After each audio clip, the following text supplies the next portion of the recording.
नमस्कार दर्शक बंधु एलपीजी गैस को नहीं एबे आसला एक बड़ खबर।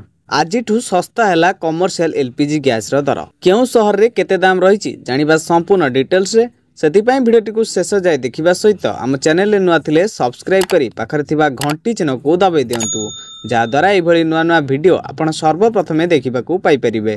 तेबे चलतु डेर न करी भिडियोटी को स्टार्ट करिबा। Oil marketing company LPG gas cylinder मूल्य रे एक बड़ ह्रास घोषणा करिसेंती।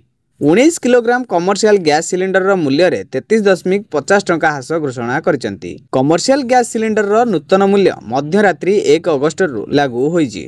नूतन मूल्य कार्यकारी हेबा परे अगस्ट 1 रु दिल्ली रे 19 किलोग्राम कमर्शियल एलपीजी सिलिंडर मूल्य 1631 टंका 50 पैसा रही जहाँ पूर्व 1665 टंका थिला। तथापि 14.2 किलोग्राम घरोई एलपीजी गैस सिलिंडर मूल्य रे कौनसी परिवर्तन करा जाय नहीं।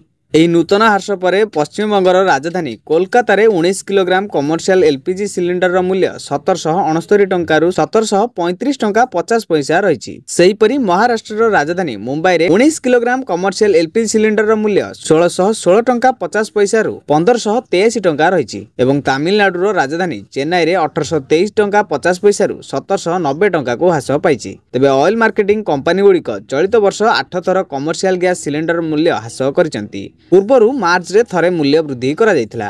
एथर मार्च परे लगातार पंचम थर पई कमर्शियल गैस सिलिंडर मूल्य ह्रास करा जायछि। कंपनी गुड़िकर एही निष्पत्ति रेस्टोरेंट एवं होटेल मालिक मानकु आश्वस्ति देबो। जदिओ देशर साधारण ग्राहक मानकु एथर मध्य कोनोसी आश्वस्ति मिलिबो नाही एवं सेमानकु पूर्व परि पुराना मूल्य रे 14.2 किलोग्राम गैस सिलिंडर किनिबाकू पड़िबो। दिल्ली रे 14.2 किलोग्राम एलपीजी गैस सिलिंडर मूल्य 853 टंका रही। सेहीपरि कोलकाता रे 879 टंका रहिता बेले मुंबई रे 852.50 टंका रही एवं चेन्नई रे 868.50 टंका रही। तेबे दर्शक बंधु यह संपूर्ण डिटेल्स जे आपण माने भिडियो रे जानिबा को पाइले। भिडियोटी भल लागिथिले गोटे लाइक कर देबे। आम चैनल नुआ थिले सब्सक्राइब करी पाखरे थिबा घंटी चिन्ह को दबाई देबे।